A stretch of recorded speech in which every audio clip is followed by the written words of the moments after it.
Salut sportif, c'est Goulven Tristan, je vous souhaite la bienvenue sur ma toute nouvelle chaîne YouTube Monsieur Performance.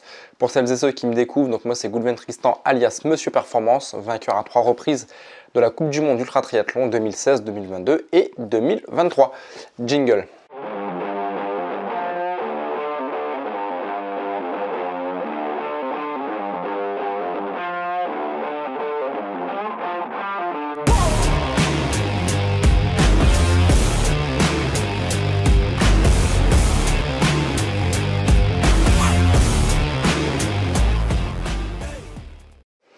Aujourd'hui, on va parler de mon tout premier DK Ultra Triathlon que j'ai fait. Donc en fait, un Ironman par jour pendant 10 jours. Voilà, j'ai eu l'occasion de faire cette compétition pour la première fois en 2015. Ça a été, je crois, l'une de mes pires compétitions que j'ai faites. En tout cas, c'est la compétition qui m'a demandé le plus d'efforts dans la résilience. C'est vraiment cette compétition où est née la résilience en moi. Je vais tout vous raconter Ironman par Ironman. Je vais aussi vous montrer un peu les chronos que j'ai fait, voilà, pour vraiment vous démontrer jusqu'où j'ai été dans la résilience. Même moi, je pensais pas que c'était capable, que l'être humain était capable d'aller aussi loin dans la résilience. Enfin, en tout cas pour moi. Voilà, je ne pensais pas que j'aurais été capable de terminer cette compétition. C'est pour ça que j'ai vraiment envie de vous la partager, de faire un focus sur cette compétition pour que peut-être à votre tour, vous puissiez vous en servir peut-être dans les prochains efforts que vous aurez à faire et peut-être que vous vous rappellerez de ce que je vous ai dit. Avant d'aller plus loin, n'oubliez pas de vous abonner à la chaîne YouTube, d'activer la petite cloche. Et surtout de mettre un like à cette vidéo si elle vous a plu et de mettre des commentaires. Donc j'ai envie de revenir sur cette compétition que j'ai faite en 2015 au Mexique. Donc c'est une compétition qui se situe au Mexique. C'est la dernière épreuve de la Coupe du Monde d'Ultra Triathlon. Il n'y a pas forcément d'enjeu pour moi. Alors j'ai fait c'est la première saison que je fais où je fais l'intégralité des compétitions. Et en fait, en début d'année, après avoir découvert en 2014 l'ultra triathlon par le triple ultra triathlon 1x3 Ironman à Lenzane, je me suis dit en 2015, j'ai envie de voir ce que j'ai dans le ventre. Et pour ça, je m'inscris à toutes les compétitions, donc en Allemagne, Slovénie, Lituanie, Mexique. Je vais un peu partout, je fais à peu près entre 7 et 8 courses dans l'année, dans les 4 coins du monde. Donc c'est une saison qui est à la fois très compliquée, parce qu'à côté de ça, je travaille aussi chez les pompiers de Paris, je suis pompier volontaire, je commence à développer une entreprise dans l'immobilier, je fais de l'investissement immobilier, enfin je suis partout. Mais bon, voilà, j'ai envie de voir ce que j'ai dans le ventre, ce que athlétiquement, physiquement parlant, ce que je suis capable de faire sur une saison complète en ultra triathlon qui va me demander à peu près l'équivalent de 23-26 distances Ironman, donc c'est juste fou. Et surtout, on clôture l'année par un DK ultra triathlon. Voilà, un Ironman par jour pendant 10 jours, c'est juste fantastique. Durant toute la saison, j'ai fait beaucoup de double ultra triathlon, donc x2 les distances de l'Ironman, x3 les distances de l'Ironman. Et là, il y a l'occasion de finir par un feu d'artifice, j'ai envie de dire, par le bouquet final, par un x10. Est-ce que j'en suis capable? J'en ai aucune idée. Moi, je trouve que la marche, elle est quand même assez élevée par rapport à mon niveau en ultra triathlon, par rapport à beaucoup de choses. Mais voilà, j'ai envie d'y aller. J'ai envie d'y aller pour continuer d'avoir de l'expérience, pour voir si je suis capable de le faire ou pas. Et surtout, là où je vous disais, où il n'y a pas forcément d'enjeu, avant d'y aller, je suis à peu près 7e au classement mondial en ultra triathlon, donc ce qui est juste fou. Je suis premier français et mathématiquement, je peux peut-être envisager une 3e place. Mais bon, les statistiques pour finir 3e à la fin de la saison, il faudrait limite que je remporte cette course, que 3-4 athlètes qui sont devant moi soit ne viennent pas à cette compétition ou soit ne la terminent pas. Les probabilités pour que j'améliore mon classement sont très faibles. Voilà, j'y vais plus dans l'optique de découvrir cette compétition, ce format de compétition, que d'améliorer mon classement et de me dire je peux faire un podium. Mais bon, pourquoi pas? Voilà, encore une fois, j'ai pas envie d'avoir de regrets et j'y vais. Alors, il faut savoir aussi que le Mexique, ça a été un départ qui a été très compliqué parce que c'est en fin d'année, on est en octobre. Et comme je vous le disais, j'ai fait à peu près 7-8 courses qui m'ont demandé à chaque fois 5-6 jours, voire une semaine d'absence. Donc autant de congés que j'ai dû poser à la brigade des sapeurs-pompiers de Paris. Et j'arrive à cette course et il me manque peut-être 4, 5, 6 jours de vacances. Voilà, je ne peux pas poser les 2 semaines que j'aurais souhaité, les 2 semaines ou les 17-18 jours de repos que j'aurais voulu souhaiter pour ces 10 jours de compétition. Donc il faut savoir que ces 10 jours de compétition, c'est 10 jours de compétition, mais il faut arriver 2-3 jours avant, déjà pour le décalage horaire, pour la cérémonie d'ouverture, la logistique, et le temps de repartir, c'est 2 jours, c'est encore 2 jours de voyage avant de reprendre le travail. Donc c'est une compétition qui me demande à peu près 16-17 jours de vacances à poser chez les pompiers, sauf qu'il doit m'en manquer à peu près 6. Donc je fais un compte rendu voilà, pour faire en sorte de pouvoir prendre les congés qui me manquent, de les prendre sur mon quota de 2016, sauf que c'est refusé.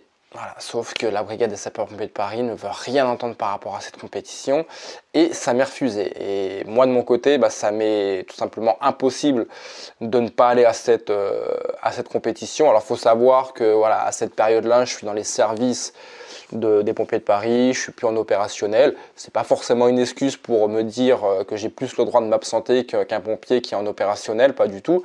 Mais voilà, on va dire que mon statut a quand même beaucoup moins d'importance au sein de la brigade des sapeurs-pompiers de Paris. Bon après voilà, je suis en fin de contrat, je m'entends pas forcément très bien avec le commandement. Mais c'est comme ça, voilà, c'est l'occasion pour eux de me mettre des bâtons dans les roues. Ils refusent mon compte rendu, ils me refusent de m'octroyer les jours de vacances qui me manquent sur mon quota 2016.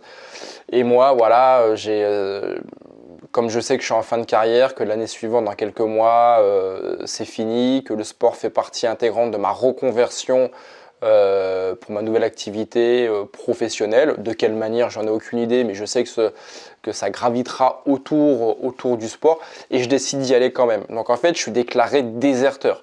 Donc je pars au Mexique avec une énorme boule au ventre. Je suis pas fier de moi. Voilà, ça me fait vraiment chier d'avoir ce statut de déserteur. À côté de ça, mes parents ils vont recevoir à 2 ou 3 reprises les gendarmes. Ma petite amie d'époque, les gendarmes vont venir aussi à 2 reprises chez moi. Enfin, il y a vraiment tout déclenché. Voilà, il y a le déclenchement déserteur qui est mis en place.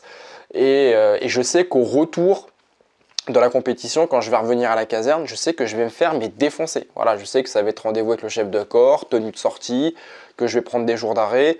Voilà, et ça me ressemble pas. Voilà, j'aime pas forcément ce type de conflit avec la hiérarchie. Mais voilà, fallait que je fasse des choix. Est-ce que j'ai fait le bon pas? J'en avais strictement aucune idée. J'assume pleinement ce qui allait m'arriver par la suite. J'en prends mes responsabilités. Et voilà, j'essaye de me mettre dans la bulle pour faire bonne figure sur ce DK ultra triathlon. Voilà, quitte à être déserteur, d'avoir le statut de déserteur, autant bien figurer et revenir avec quelque chose en tout cas. Au moins ne pas abandonner et au moins finir la compétition. Donc indirectement, voilà, j'ai cette boule au ventre, mais indirectement, le fait d'être mis déserteur, ça me met, c'est mon leitmotiv. Voilà, c'est mon leitmotiv de revenir à la caserne en disant, voilà, je suis pas parti pour rien. Donc le voyage se passe bien.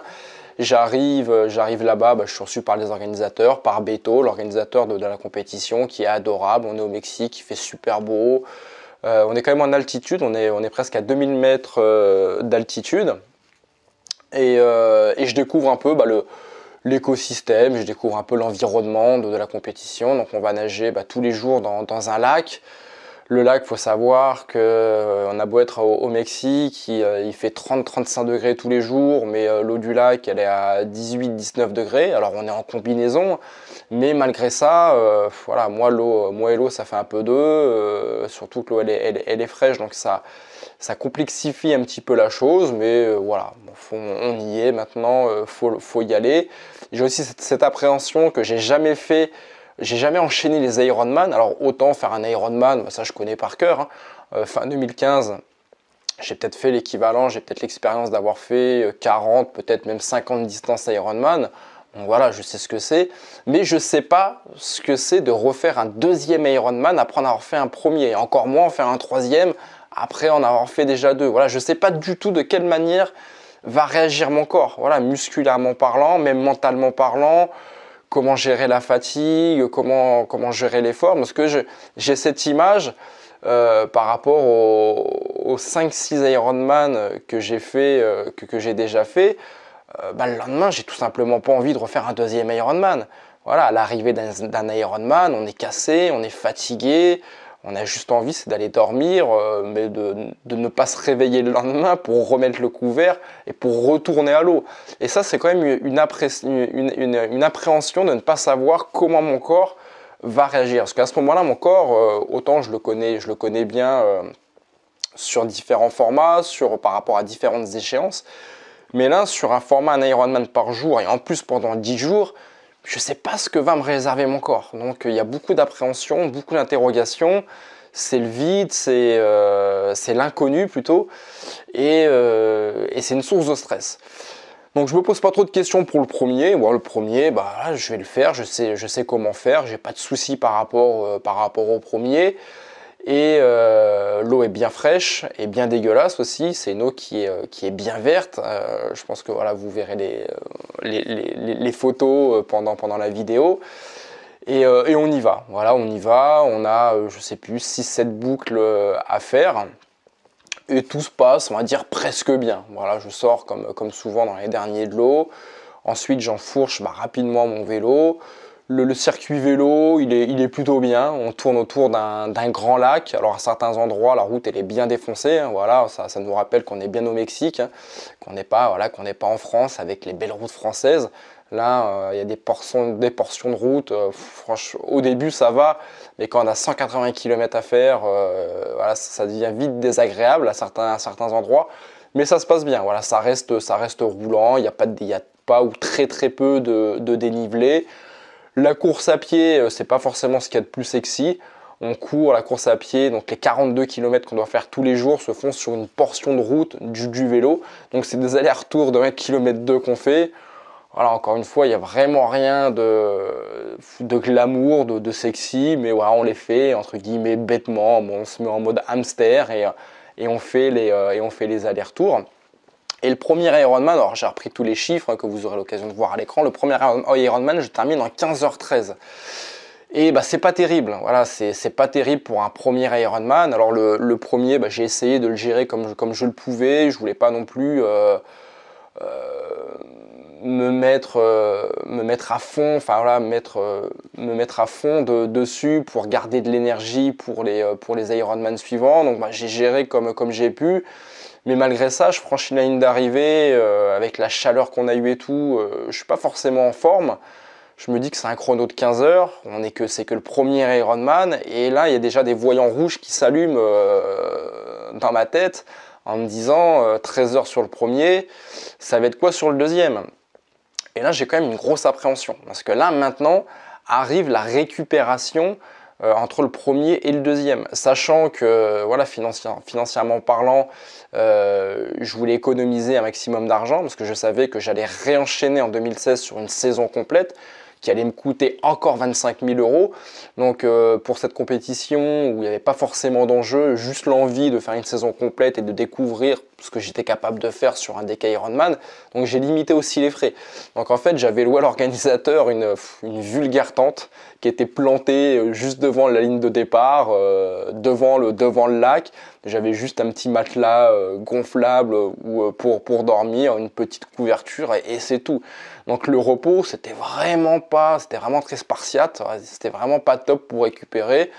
Mais bon voilà, je franchis la ligne d'arrivée. Après c'est vraiment un sprint, c'est vite manger, vite se doucher et se mettre au lit le plus rapidement possible. Donc tous les matins, le départ était à 7 heures. Donc je me levais à peu près sur les coups de 6h15. Voilà, j'essayais de gratter un maximum de minutes voilà, pour dormir un maximum. Le temps de se lever, de se préparer, d'aller prendre le petit-déj et tout. Et on remettait le couvert pour un deuxième Ironman. Et déjà, dès le deuxième Ironman, il n'y avait plus forcément de motivation. J'avais plus envie d'être là parce que refaire un deuxième Ironman dans la foulée, c'est compliqué. Voilà, c'est compliqué, c'est fatigant. J'avais passé une sale nuit, j'étais encore fatigué du premier Ironman. Et le deuxième Ironman, il se passe bien, il n'y a pas de blessure, je le termine. Mais au lieu de le terminer en 15h13, je le termine en 18h08. Je mets 2h30 de plus que le premier. Et là, à ce moment-là, quand je franchis la ligne d'arrivée du deuxième Ironman, je me dis, ça y est, là, Goulven, là, t'es parti pour un chemin de croix. Là, c'est... si tu vas jusqu'au bout, tu vas porter ta croix sur le dos.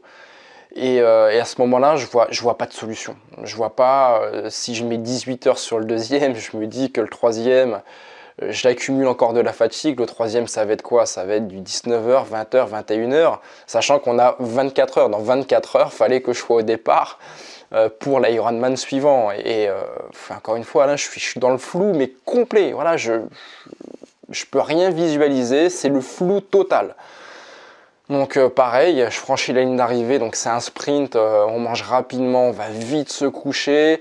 On se réveille pareil, là c'est plus 6h15, c'est 6h20, on essaye de gratter des minutes, tous les jours, quelques minutes.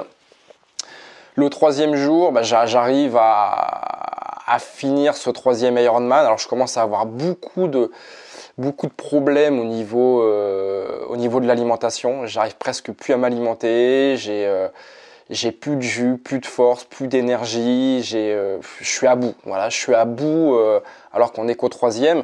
Et le troisième, je le termine en 18h14. Donc je mets juste 10 minutes de plus que la veille. Mais 18 heures pour être au départ quelques heures après, ça me fait 18, 19, 20, 21, 22, 23. Ça me fait à peine 5 heures de sommeil. Avant le départ du quatrième Ironman, et j'ai 3 Ironman déjà dans les pattes où je suis déjà explosé, entamé, mais on continue. Donc je me couche sans savoir si le lendemain j'arriverai à me réveiller à 6h15, 6h20, si j'aurai la force de me mettre debout, de mettre la combinaison, je sais pas. De toute façon, il faut que j'aille manger, il faut que j'aille me doucher, il faut que j'aille me coucher, donc ça machinalement je le fais. Et au réveil, je sais pas, voilà, tous les jours au réveil, c'est l'inconnu. C'est l'inconnu de savoir de quelle manière, entre guillemets, je vais retrouver mon corps. Est-ce qu'il va me donner la possibilité de me mettre debout ou pas? Je sais pas. Voilà, je sais pas. Donc il y a une énorme appréhension. Autant je suis explosé, fatigué, mais c'est pas pour autant que je dors super bien, parce que je suis sur un matelas gonflable. Tous les matins, je me réveille quasiment. Je vais pas dire qu'il est à plat, mais il est presque la moitié du matelas est dégonflé. Enfin, c'est vraiment une logistique qui est spartiate. Et les températures baissent, l'eau doit être à 18 degrés, mais le ressenti, malgré que j'ai une combinaison avec moi, le ressenti avec la fatigue et tout, j'ai l'impression que l'eau est à 14-15 degrés. J'arrive même plus à me mettre dans l'eau. Mais tant pis, le lendemain, le quatrième jour, j'arrive quand même à me lever. Machinalement, je fais ce que j'ai à faire. Je vais déjeuner. Il faut même pas me parler. J'ai la gueule en vrac. J'ai la gueule de bois. Et je me remets au départ du quatrième. J'ai juste pas envie d'aller nager. Et j'y arrive plus. Voilà, je pars presque 10 minutes après les autres. Je marche les 100 premiers mètres en à pied, donc j'en profite pour marcher. Et je mets peut-être 10 minutes avant de me mettre dans l'eau, tellement j'ai froid, tellement je suis fatigué, je suis au bout. Je suis vraiment au bout et j'y arrive plus. Et j'y vais, voilà, à un moment donné, voilà, j'y vais. Je commence en brasse tout doucement pour éviter de mettre la tête sous l'eau. Après, j'y vais en crawl. Et c'est parti, je continue, j'arrive quasiment plus à manger. Je mange de moins en moins, il y a tout qui est noué, je suis barbouillé de partout et bon, tant bien que mal, j'arrive à nager les 3 km 8 de nage. Je prends mon vélo, je fais les 180 km. Alors je fais de plus en plus de pauses aussi la journée. Voilà, je fais peut-être 3-4 pauses de 30 minutes pour dormir parce que je dors pas assez la nuit, parce que je suis fatigué de tous les efforts que me demande ce DK Ironman, le fait aussi d'être mal rentré dans la compétition. Et je termine le 4e Ironman en 17h39. Donc là, j'améliore pour le coup, j'améliore. Alors j'ai dû mettre un coup de boost ou j'essaye de réinverser la courbe. Voilà, je mets 3/4 de moins. Donc je suis content. Voilà, c'est d'autant plus de minutes que je vais pouvoir dormir. Donc voilà, avant le 5e Ironman, je dors 45 minutes de plus. Alors ça reste très peu, hein, je dois dormir 4-5 heures. Mais pareil, voilà, je me couche avec toujours cette appréhension de savoir est-ce que le lendemain je vais me lever. Et le lendemain, c'est le 5e jour, c'est Bagdad. Tout simplement, c'est qu'on a pris toute la nuit, il a plu. La tente, elle a été trempée. Alors c'est une tente, voilà, c'est une tente qui est même pas étanche. J'ai toutes mes affaires que ma compagne m'avait préparées. C'est ce qu'elle faisait tous les jours. Elle me préparait ma tenue le lendemain pour que j'ai pas à réfléchir. J'ai juste à apprendre ce que j'ai à apprendre. L'eau, je me réveille, je suis trempé. Toutes mes tenues sont trempées. Et là, c'est une charge mentale supplémentaire. Là vous vous dites, non, c'est bon, quoi. C'est bon, j'ai déjà les efforts des Ironman tous les jours qui me détruisent. Si en plus j'ai ma tenue qui est mouillée, j'avais de moins en moins de tenue avec moi, fallait que j'en garde pour les jours suivants. Et là, en fait, ma compagne, elle voit que je suis dans le rouge, que je suis pas bien, et elle se met en mode à la réflexion pour que je puisse continuer, voilà, cette aventure. Et en fait, j'ai rien pour sécher les vêtements. Et en fait, elle va s'occuper d'aller me sécher les vêtements dans un micro-ondes. Voilà, à coup de 5 secondes, 10 secondes, 15 secondes. Elle a fait ça peut-être pendant une demi-heure, mais elle a réussi à me réchauffer presque l'intégralité de mes vêtements. Alors, si vous regardez cette vidéo, je ne vous conseille pas de faire ça, hein. Voilà, n'allez pas cramer vos vêtements, mais à coup de 5 secondes, 10 secondes, 15 secondes, ils sont passés de humide à presque sec. Donc ça m'a remis, c'est des petites choses qui m'ont remis un petit coup d'énergie. Voilà, c'était un petit rayon de soleil, mais ça m'a fait du bien.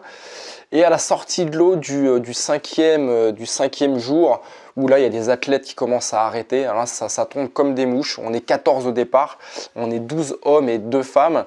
Et au 5e jour, il y a à peu près 5 ou 6 abandons.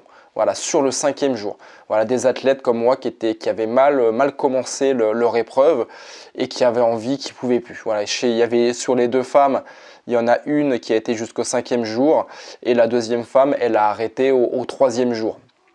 Et ça tombe vraiment comme des mouches. L'eau, elle est de plus en plus froide. Il y en a, je me rappelle d'un athlète qui arrête en hypothermie. Il peut plus, là, les mains qui sont bleues. Moi, le 5e et 6e jour en natation, je me mets à pleurer dans l'eau. C'est la première fois que je pleure de douleur. Je ne sais pas si c'est de la douleur, de la fatigue, enfin je craque. Je suis dans l'eau et je chiale, je pleure, j'en peux plus. Je suis vraiment à bout, mais je ne sais pas comment faire pour abandonner, je ne sais pas comment faire pour arrêter. C'est impossible que j'aille pas au bout de cette épreuve. Voilà, je me dis que athlétiquement parlant, squelettiquement parlant, j'ai autant moralement parlant, rien ne va plus. Mais voilà, j'ai mes jambes qui fonctionnent bien, j'ai mes bras qui fonctionnent bien, mon corps fonctionne bien malgré qu'il soit fatigué, qu'il soit à bout. Mais voilà, il n'y a pas de casse, il n'y a rien qui est cassé, donc il y a rien qui fait que je dois arrêter. Donc je continue à mon rythme. En mode résilience, mais je continue. Voilà, je ne veux pas abandonner. C'est hors de question que je termine cette saison sur un abandon. Et je continue. Donc, je termine le 5e jour en 18h21. Là, pour le coup, je mets presque 1 heure de plus que la veille. Et je reviens, comme sur mon 3e et 4e jour, sur des tranches de plus de 18 heures. Donc voilà, les 45 minutes que j'avais réussi à avoir en plus la veille pour dormir, là, je les repère. Je suis de plus en plus fatigué, mon corps il n'arrive pas du tout à s'adapter au format, mon corps il comprend rien d'ailleurs, il a juste qu'une envie, c'est dormir.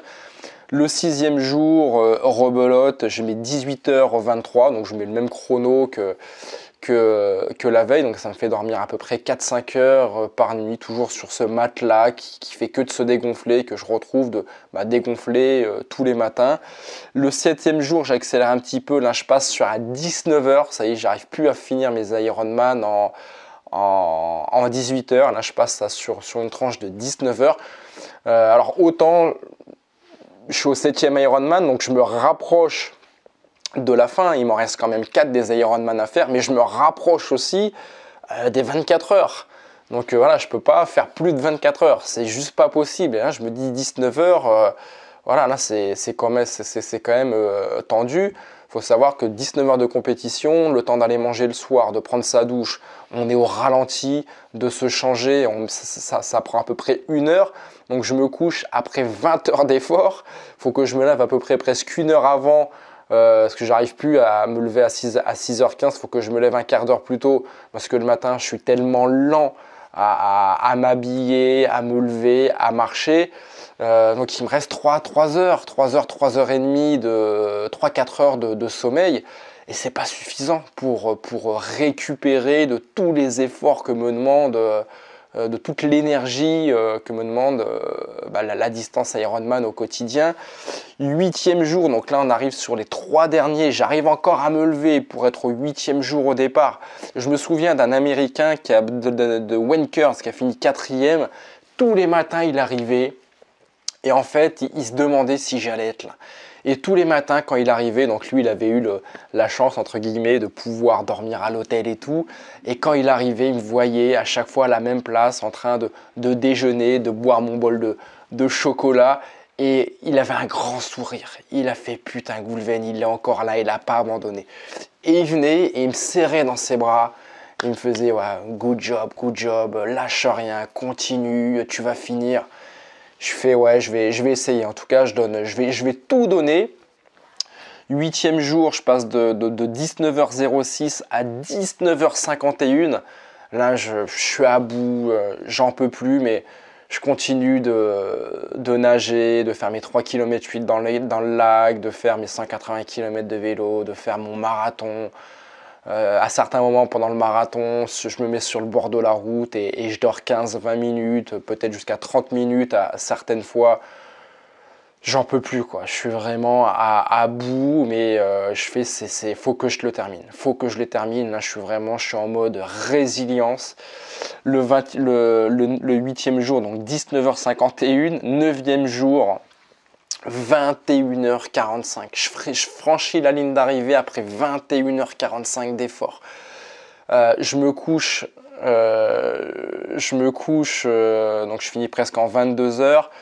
Là, il n'y a plus question d'aller se doucher, d'aller se laver, il n'y a plus le temps pour ça, hein, c'est juste manger vite fait. Et je dors 30 minutes, parce que le temps de me coucher, je dors 30 minutes, le réveil sonne pour aller faire le 10e Ironman. Donc j'ai dormi 30 minutes et je suis au départ du dernier Ironman. Donc là je sais qu'il ne peut plus rien m'arriver. Mais il m'a fallu attendre le 10e Ironman, le dernier jour, pour me dire il ne peut plus rien m'arriver, je serai finisher. Quoi qu'il arrive, je serai finisher en moins de 24 heures. Et le dernier Ironman, je le finis en 20 heures.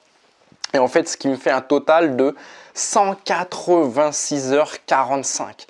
Voilà, si vous mettez ça par jour, ça fait à peu près 18h30 d'activité physique par jour. En moyenne, 18h30 l'Ironman tous les jours pendant 10 jours. J'ai fini explosé, j'en pouvais plus, mais une fierté indescriptible, voilà, par rapport à toute la résilience que m'a coûté ces 10 Ironman. On était, comme je vous le disais, on était 14 au départ, 12 hommes, 2 femmes. Les deux ont malheureusement abandonné, et sur les 12 hommes, on a fini à 6. Donc je finis 6e sur 14 de cette compétition. Il y a eu à peu près 60% d'abandon. C'est juste énorme. Voilà, malgré les compétitions démentielles de l'ultra triathlon, généralement c'est 20% d'abandon, 20-30% maximum. Là, j'ai jamais fait une compétition à ce jour, hein, où je tourne cette vidéo en 2024, à ce jour. C'est la seule compétition où on a été à 60% d'abandon. Voilà, c'est juste énorme. Mais voilà, très content d'avoir terminé. Le lendemain, je me rappelle quand je me suis couché après mon 10e Ironman, comme le lendemain c'était la cérémonie de fermeture, j'ai eu l'occasion d'aller dormir chez Beto, chez l'organisateur avec ma compagne. Je me rappelle, on avait un tout petit lit, c'était un lit, une place qu'on avait partagé à deux. Je m'étais réveillé, je crois, à 9 h le matin. Enfin, j'avais dormi, je crois, l'équivalent de 7 heures et j'avais l'impression d'avoir dormi 15 heures. C'était juste fantastique de pouvoir dormir sur un vrai lit, sur un vrai matelas qui ne se dégonfle pas. Et surtout le fait de se dire le lendemain, je ne vais pas me remettre à l'eau. Je ne vais pas remettre ma combinaison. Ma combinaison, j'avais juste qu'une envie, c'était de la brûler. Remettre sa combinaison qui est toute froide, qui est toute humide. Se mettre dans une eau certes à 18-19 degrés, mais avec un ressenti à 14-15 degrés. Aller nager dans une eau dégueulasse, toute verte, se remettre en selle sur le vélo pour faire 180 km de vélo, un marathon, j'en pouvais plus. Et le lendemain, voilà, ça a été une journée qui a juste été fantastique. Voilà, la remise des médailles, des trophées, bien manger, se faire plaisir, rigoler. Ça a été que du bonheur. Donc voilà, j'avais vraiment envie de vous partager cette course qui m'a demandé le plus de résilience. Il y a d'autres compétitions aussi en ultra-triathlon où j'ai énormément galéré. J'aurai l'occasion de vous faire un focus. Mais celle-ci, ça a été the compétition, la compétition numéro 1 que j'intitulerai Résilience. Donc voilà, peut-être que toi aussi, tu as fait des courses où tu n'as pas abandonné. Et tu as été jusqu'au bout et ça a été une énorme fierté pour toi et ça a été sûrement un moteur pour d'autres compétitions ou à contrario peut-être que toi tu as dû abandonner. Encore une fois, voilà, c'est pas grave, mais il y a d'autres compétitions où j'ai dû arrêter. Donc n'hésite pas à me faire un retour dans les commentaires pour qu'on puisse échanger un peu sur tes aventures, sur tes abandons ou sur ta résilience que tu as mis en place pour y arriver.